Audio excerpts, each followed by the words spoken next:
रहमतुल्लाहि व बरकातुहु। अल्हम्दुलिल्लाहि रब्बिल आलमीन अर्रहमानिर रहीम मालिकि यौमिद्दीन। सल्लल्लाहु अला मुहम्मदिन सल्लल्लाहु अलैहि वसल्लम। क़ाल अल्लाहु तआला फ़िल क़ुरआनिल अज़ीम वअतसिमू बिहब्लिल्लाहि जमीअ वला तफ़र्रक़ू। அளவற்ற அருளாளனும் நிகரற்ற அன்புடையோனுமாகிய அல்லாஹுவினுடைய திருப்பெயரால் ஆரம்பம் செய்கிறேன். இந்த உலகத்திற்கு இறுதி தூதராய் வந்த நம்முடைய ஈருலக தலைவர் முஹம்மது நபி ஸல்லல்லாஹு அலைஹி வஸல்லம் அவர்களின் மீதும் அவர்களின் குடும்பத்தார்களின் மீதும் அவர்களை பின்பற்றி வாழ்ந்து கொண்டிருக்கிற அத்துணை நல்லடியார்களின் மீதும் என்றென்றும் அல்லாஹுவினுடைய கிருபையும் கருணையும் நின்று நிலவட்டுமாக. அல்லாஹுவினுடைய அளப்பெரும் கிருபையினால் ரமதானுடைய மாதத்தை அடைந்து நம்மால் இயன்ற வரைக்கும் தொடர்ந்து அமல் செய்து கொண்டிருக்கிறோம். இந்த ஆர்வம், இந்த ஈடுபாடு ரமதான் அல்லாத மாதங்களிலும் அல்லாஹு ரப்புல் ஆலமீன் நம் அனைவருக்கும் ஏற்படுத்தி தருவானாக. கண்ணியமிக்க அல்லாஹுவின் நல்லடியார்களே, நம்முடைய வாழ்க்கை நெறியாக ஏற்றுக்கொண்டிருக்கக்கூடிய இந்த இஸ்லாமிய மார்க்கம் இன்னத்தீன இந்தல்லாஹில் இஸ்லாம், அல்லாஹுவிடத்திலே ஏற்றுக்கொள்ளப்பட்ட, அவனிடத்தில் அங்கீகரிக்கப்பட்ட ஒரு மார்க்கம்.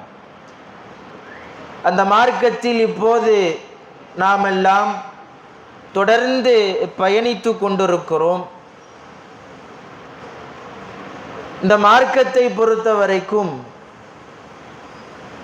அல்லாஹு ரப்புல் ஆலமீன் பல்வேறுபட்ட இடங்களில் சிறப்பித்து சொல்லி காட்டுகிற மிக முக்கியமான ஒரு மார்க்கம்.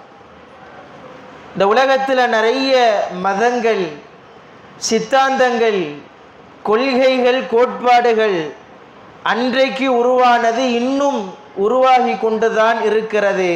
அனைத்தும் அழிந்து போகக்கூடியது. நாளை மறுமை நாள் வரைக்கும் இந்த சமுதாயத்திற்கு ஒரு நேர்வழி காட்டியாக, ஒரு சிறந்த ஆசிரியராக அல்லாஹு ரப்புல் ஆலமீன் இந்த இஸ்லாமிய மார்க்கத்தை நம் அனைவருக்கும் கொடுத்திருக்கிறான். இந்த நேரத்தில் அல்லாஹுவிடத்தில் அதிகமாக அவனுக்கு ஷுக்குர் செய்வதற்கு, நன்றி செலுத்துவதற்கு நாமெல்லாம் கடமைப்பட்டு இருக்கிறோம். ஏன் அப்படின்னா, என்ன காரணம் அப்படின்னா, இன்றைக்கு இந்த மார்க்கத்தினுடைய பெயரால் நிறைய கூட்டங்கள் உருவாகி கொண்டே இருக்கிறது. நிறைய வழிகட்ட பிரிவுகள் ஆரம்ப காலகட்டத்தில் உருவானது. இன்னும் அதே சித்தாந்தத்தை அடிப்படையாக வைத்து, அதே கொள்கையை அடிப்படையாக வைத்து இந்த மார்க்கத்தினுடைய பெயரால் நிறைய வழிகட்ட பிரிவுகளை நாமெல்லாம் இப்போ தற்போது பார்த்து கொண்டு இருக்கிறோம். கண்ணியமிக்கவர்களே, இந்த இடத்துல நாம் புரிந்து கொள்ள வேண்டிய மிக முக்கியமான அம்சம் என்னவென்றால், அல்லாஹ் தன்னுடைய திருமறையில் 3வது அத்தியாயம் 85வது வசனத்திலே சொல்லி காட்டுகிறான், வமை யப்தகி கைரல் இஸ்லாமி தீனா, எவன் இஸ்லாம் அல்லாத மதத்தை, கொள்கையை பின்பற்றுகிறானோ, ஃபலை யுக்பல மின், அவனிடத்திலிருந்து எந்த ஒரு அமலும் ஏற்றுக்கொள்ளப்படாது, வஹுவ பில் ஆகிரத்தி மினல் ஹாசிரின், அவன் நாளை மறுமையில் நஷ்டவாளிகளில் ஒருவனாக இருப்பான் என்பதாக அல்லாஹ் தன்னுடைய திருமறையில் சொல்லி காட்டுகிறான். கண்ணியமிக்கவர்களே, இப்போ இன்றைக்கு நமக்கு இஸ்லாமிய மார்க்கத்தின் பெயரால் வழிதவறி போனவர்கள் என்கிற ஒரு தலைப்பை அடிப்படையாக கொண்டு ஒரு 3 நாட்கள் நிறைய சம்பவங்களை குறித்து நாமெல்லாம் பேச இருக்கிறோம். அதில் மிக முக்கியமானது இன்றைக்கு நாம பார்க்க வேண்டிய அல்லாஹ்வுடைய தூதர் ஸல்லல்லாஹு அலைஹி வஸல்லம் அவர்கள் நிறைய முன் அறிவிப்புகளை இந்த மார்க்கத்தின் பெயரால் நிறைய வழிகட்ட பிரிவுகள் உருவாகும் என்பதை குறித்து அல்லாஹ்வுடைய தூதர் அவர்கள் நிறைய இடங்களில் நமக்கு எச்சரிக்கை செய்திருக்கிறார்கள். பொதுவாக திருமறை குர்ஆன் அல்லாஹ் ரப்புல் ஆலமீன் அந்த குர்ஆனை கொண்டு இந்த உம்மத்திற்கு அருள் புரிந்திருக்கிறான். அதன்படி நிறைய மனிதர்கள் வாழ்க்கையை நடத்தி கொண்டிருக்கிறார்கள் என்பதெல்லாம் ஒரு பக்கம் இருக்கட்டும். அல்லாஹ் ரப்புல் ஆலமீன் திருமறையை இறக்குகிறான். அந்த திருமறையை மக்களுக்கு கற்றுக்கொள்வதற்காக மனித சமுதாயத்திலிருந்தே ஒரு தூதரை அல்லாஹ் தேர்ந்தெடுத்து பல்வேறுபட்ட செயல்களை மனிதர்களுக்கு அல்லாஹ்வுடைய தூதர் அவர்கள் கற்றுக் கொடுக்கிறார்கள். அதெல்லாம் தாண்டி எதெல்லாம் இந்த மார்க்கத்திற்கு உகந்தது இல்லையோ, இந்த மார்க்கம் எதெல்லாம் தடை செய்திருக்கிறதோ அதையெல்லாம் அல்லாஹ்வுடைய தூதர் அவர்கள் இந்த உம்மத்திற்கு சொல்லிட்டு போயிட்டாங்க. அல்லாஹ் ரப்புல் ஆலமீன் குர்ஆன்ல 2 கூட்டத்தார்களை குறித்து பேசுகிறான். அதுல ஒரு கூட்டத்தார்கள் யாரு தெரியுமா? இதுதான் நேரான வழி என்பதை அந்த சமூகம் அறிந்து கொண்டு அதில் தன்னுடைய அறிவை முற்படுத்தாமல், தன்னுடைய அறிவை குர்ஆனையும் ஹதீஸையும் சிந்திக்கக்கூடிய வேளையில் தன்னுடைய அறிவை முற்படுத்தாமல் குர்ஆன் என்ன சொல்கிறதோ, அல்லாஹ்வுடைய தூதர் அவர்கள் என்ன சொன்னார்களோ அதையெல்லாம் தங்களுடைய வாழ்க்கையில் நடைமுறைப்படுத்திய ஒரு கூட்டம். இன்னொரு கூட்டத்தை குறித்து அல்லாஹ் சொல்லி காட்டுகிறான். அவர்களுக்கு இதுதான் தெளிவான மார்க்கம் என்று அவர்களுக்கு தெரிந்ததற்கு பிறகும் தங்களுடைய அறிவை முற்படுத்தி மார்க்கத்தில் சொல்லப்படாத நிறைய காரியங்களை தங்களுக்கு தோதுவாக ஏற்படுத்தி கொண்டவர்களை குறித்து அல்லாஹ் எச்சரிக்கையாகவும் சொல்லி காட்டுகிறார். இன்றைக்கு நாம பார்க்கக்கூடிய கூட்டம் ஃபிர்கத்துன் நாஜியா, வெற்றி பெற்ற கூட்டம். அப்படின்னா என்ன அர்த்தம் அப்படின்னா அஹ்லு சுன்னத்தி வல் ஜமாஅா. அல்லாஹு ரப்புல் ஆலமீன் எதை இந்த உம்மத்திற்கு இறக்கி வைத்திருக்கிறானோ, அல்லாஹ்வுடைய தூதர் ஸல்லல்லாஹு அலைஹி வஸல்லம் அவர்கள் எதை இந்த உம்மத்திற்கு கற்றுக் கொடுத்தார்களோ அதை அப்படியே பின்பற்றி வாழ்ந்து மரணித்தவர்கள் அஹ்லு சுன்னா வல் ஜமாஅத். அவர்களுடைய பெயர்தான் ஃபிர்கத்துன் நாஜியா என்று சொல்லப்படும், வெற்றி பெற்ற கூட்டம். நம்ம ஆரம்பத்தில் சொன்னதை போன்று அல்லாஹ் தன்னுடைய திருமறையில் 3வது அத்தியாயத்திலே பதிவு செய்கிறான், வஅ்தஸிமு பிஹபிலில்லாஹி ஜமீஆ வலா தஃபர்ரகு. அல்லாஹ்வினுடைய கயிற்றை நீங்கள் பலமாக பற்றி பிடித்துக் கொள்ளுங்கள், வலா தஃபர்ரகு, ஒருபோதும் நீங்கள் பிரிந்து விட வேண்டாம். அல்லாஹ் சொல்லக்கூடிய செய்தி. இந்த வசனம் இறங்கியதற்கு மிக முக்கியமான ஒரு வரலாற்று காரணம், ஒரு வரலாற்று சம்பவம். அல்லாஹ்வுடைய தூதர் அவர்கள் மதீனாவிற்கு வருவதற்கு முன்னால், ஹிஜ்ரத்தை மேற்கொள்வதற்கு முன்னால் மதீனாவில் நிறைய குலத்தார்கள், கோத்திரத்தார்கள் வாழ்ந்து வந்தார்கள். அதில் மிக முக்கியமான 2 கோத்திரத்தார்கள். யார் அவங்க? 2 கோத்திரத்தார்கள். வரலாற்றில் சொல்லப்படுகிற மிக முக்கியமான 2 குலத்தார்கள். ஒன்று அவுஸ், இன்னொன்று ஹஸ்ரஜ். மிக முக்கியமான குலத்தார்கள். ஆரம்ப காலகட்டத்தில் இவர்களுடைய வாழ்க்கை நல்ல ஒரு பயனுள்ள வாழ்க்கையாக தான் போச்சு. 2 கூட்டத்தார்களுக்கு மத்தியில் ஒற்றுமை நீடித்து கொண்டே இருந்தது. ஒரு கட்டத்தில் யூதர்கள் மதீனாவிற்கு வருகை தருகிற பொழுது, பொதுவாக யூதர்கள் இப்போது வரைக்கும் அவர்களுக்கென்று சொந்த நாடு என்பது கிடையாது, சொந்த பூமி என்பது அவர்களுக்கென்று தனியாக எதுவும் கிடையாது. எல்லாம் அபகரிப்பு பண்ணது தான், எல்லாம் ஆக்கிரமிப்பு பண்ணது தான். அந்த அடிப்படையில் நாடோடிகளாக சுற்றி திரிந்த யூதர்கள் அன்றைக்கு மதீனாவுக்கு வராங்க, தஞ்சம் புகுகிறார்கள், அடைக்கலம் தேடி மதீனாவுக்குள்ள வராங்க. மதீனாவை பார்க்குறாங்க, எல்லோரும் ஒற்றுமையாக இருக்கிறார்கள். குறிப்பாக அவுசு ஹஸ்ரஜ் என்று சொல்லப்படுகிற கூட்டத்தார்கள் 2 பேரும் ஒற்றுமையோடு இருக்கிறார்கள். இந்த ஒற்றுமை அவனுக்கு பிடிக்கல. யாருக்கு?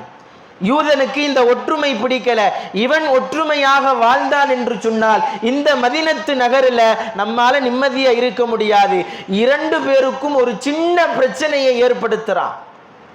அந்த பிரச்சனையினுடைய வெளிப்பாடு வரலாற்றில் சொல்லப்படுகிறது. இஸ்லாமிய வரலாறுல சொல்லி காட்டுகிறார்கள். ஏறத்தாழ 140 ஆண்டுகள் அந்த 2 குலத்தார்களுக்கும் போர் தொடர்ந்து நீடித்து கொண்டே இருந்தது.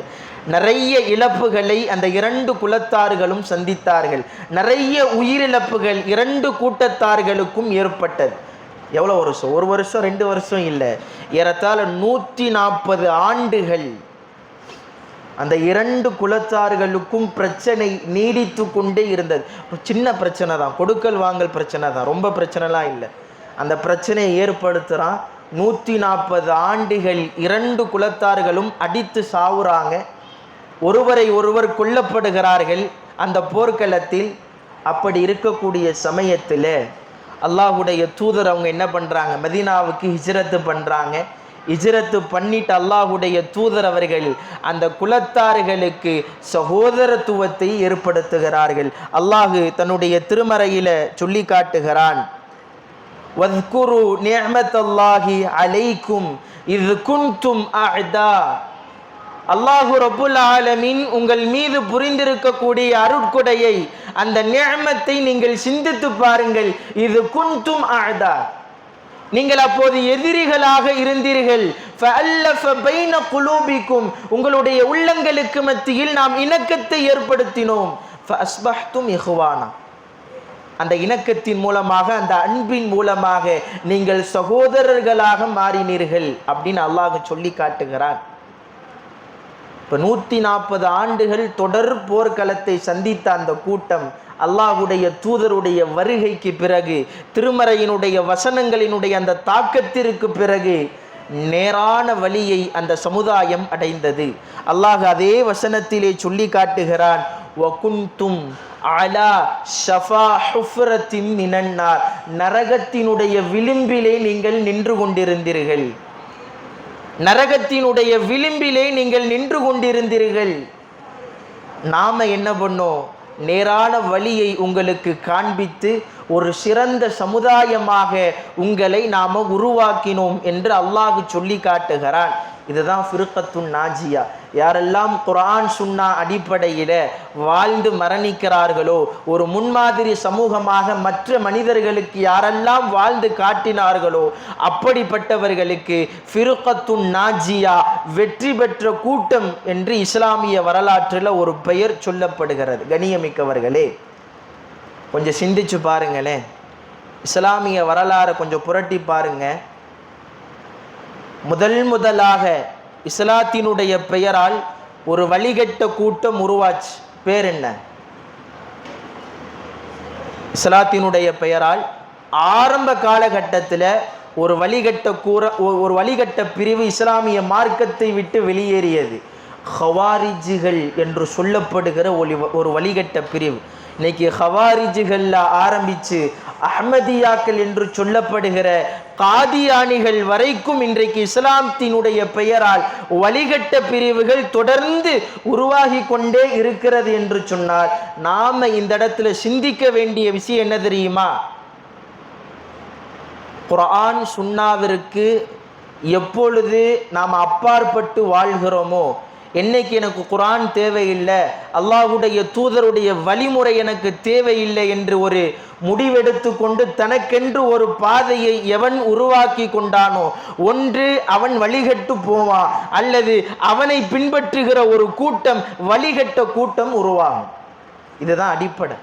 கண்ணியமிக்கவர்களே, அடிப்படையான விஷயம் என்னவென்று சொன்னால், குர்ஆன் சுன்னா அடிப்படையில் வாழ்ந்து மரணிக்கக்கூடிய சமுதாயமாக நாம் இருக்கோம். இப்ராஹிம் அலைஹிஸ்ஸலாம் அவர்கள், அதே போன்று யாக்கூப் அலைஹிஸ்ஸலாம் அவர்கள் தங்களுடைய சந்ததிகளுக்கு உபதேசத்தை பண்ணுறாங்க. அல்லாஹ் ரப்புல் ஆலமீன் அதை தன்னுடைய திருமறையில் சொல்லி காட்டுகிறான். இன்னல்லாஹ் அஸ்தஃபா லக்குமுத்தீன், அல்லாஹு ரப்புல் ஆலமீன் உங்களுக்காக இந்த மார்க்கத்தை தேர்ந்தெடுத்திருக்கிறான்.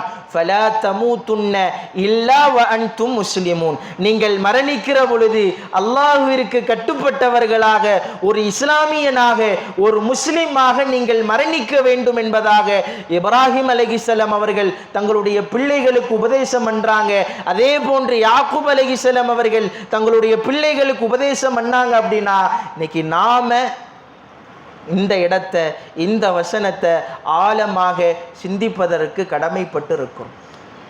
ஒரு நபியினுடைய பிள்ளைகளுக்கு ஒரு உபதேசம் நபி பண்றாங்க அப்படின்னா இங்க யாருக்குமே கேரண்டி இல்லைங்க, யாருக்குமே இங்க உறுதி இல்லை. நான் இந்த மார்க்கத்துல தான் மரணிச்சு போவேன் யாரும் சொல்ல முடியும். யாரா சொல்ல முடியுமா? இதே மார்க்கத்துல நான் மரணிச்சுவேன் யாரா சொல்ல முடியுமா? என் உள்ளத்தினுடைய கண்ட்ரோல் யாருடைய கையில் இருக்குது? அல்லாஹ்வினுடைய கையில தானே இருக்குது. இப்ப வாழக்கூடிய இந்த காலகட்டத்திலே நிறைய பிரச்சனைகளை குர்ஆன் சுன்னா ரீதியில நாம சந்திக்கிறோம் என்று சொன்னால், என்னுடைய அறிவை நான் இந்த குர்ஆனிலும் இந்த சுன்னாவிலும் இந்த ஹதீஸிலும் நான் முற்படுத்துகிறேன் என்று சொன்னால் அதுல எந்த ஒரு பிரயோஜனமும் இல்லைங்க. வழிதவறி தான் போவோம். அல்லாஹ் பாதுகாக்க வேண்டும். எனவே அல்லாஹுடைய தூதர் ஸல்லல்லாஹு அலைஹி வஸல்லம் அவர்கள் எந்த வழியில் வாழ்ந்து மரணித்தார்களோ, அவர்களை பின்பற்றிய நபித்தோழர்கள் எந்த வழியில் வாழ்ந்து மரணித்தார்களோ அதே வழியில் வாழ்ந்து மரணிக்கக்கூடிய ஒரு பாக்கியத்தை அல்லாஹ் ரப்புல் ஆலமீன் நம் அனைவருக்கும் தந்த அருள் புரிய வேண்டும்.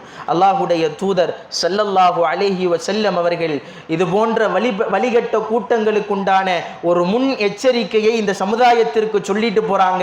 தல்ஸமு ஜமாஅத்தல் முஸ்லிமீன் வ இமாமஹும். முஸ்லிம்களினுடைய ஜமாத்தை நீங்கள் பற்றி பிடித்துக் கொள்ளுங்கள், அல்லது அந்த முஸ்லிமை வழிநடத்துகிற சரியான இமாம்களை நீங்கள் பின்பற்றி கொள்ளுங்கள் அப்படின்னு அல்லாஹுடைய தூதர் அவங்க சஹாபாக்களிட்ட சொல்லும் பொழுது ஹுதைஃபத் இப்னுல் யமான் என்கிற நபித்தோழர் அல்லாஹுடைய தூதர்கிட்ட கேட்குறாங்க, யா ரசூல் அல்லாஹுடைய தூதரே, அந்த நேரத்தில் நாங்கள் சரியான முஸ்லீமுடைய ஜமாத்தை நாங்கள் பார்க்கல, சரியான முஸ்லிம்களை வழிநடத்துகிற இமாம்களை நாங்கள் பார்க்கல, அந்த நேரத்தில் நாங்கள் என்ன பண்ணுறது? அல்லாஹுடைய தூதர் சொல்கிறாங்க, எந்த ஒரு வழிகெட்ட பிரிவுகளிலும் நீங்கள் இணைந்து விட வேண்டாம், அதிலே நீங்கள் எச்சரிக்கையாக இருங்கள் என்பதாக அல்லாஹுடைய தூதர் அவங்க சொல்லியிருக்கிறாங்க. அதை பின்பற்றணுமா இல்லையா? கண்ணியமிக்கவர்களே, இன்ஷா அல்லாஹ் வரக்கூடிய இந்த 2 நாட்களில் இஸ்லாத்தினுடைய பெயரால் வழிகெட்ட பிரிவுகளை குறித்து சில முக்கியமான செய்திகளை உங்களுக்கு மத்தியில் பேசலாம் என ஆசைப்படுகிறேன். இன்ஷா அல்லாஹ் வரக்கூடிய நாட்களில் நாளை முதல் இஸ்லாத்தினுடைய பெயரால் வழிகெட்ட பிரிவுகள் அது உருவானதற்குண்டான காரணங்களை குறித்து இன்ஷா அல்லாஹ் தொடர்ச்சியாக நாம் பார்க்கலாம். இந்த நேரத்தில் இந்த இடத்துல நாம் புரிய வேண்டிய இபரத்து படிப்பினை என்னவென்று சொன்னால், ஃபிர்கத்துன் நாஜியா, வெற்றி பெற்ற கூட்டத்திலே நாம அதில் ஒரு நபராக இருக்கக்கூடிய பாக்கியத்தை அல்லாஹ் ரப்புல் ஆலமீன் நம் அனைவருக்கும் தந்து அருள் புரிவானாக. ஸலாமு அலைக்கும் வரஹ்மத்துல்லாஹி வபரகாத்துஹு.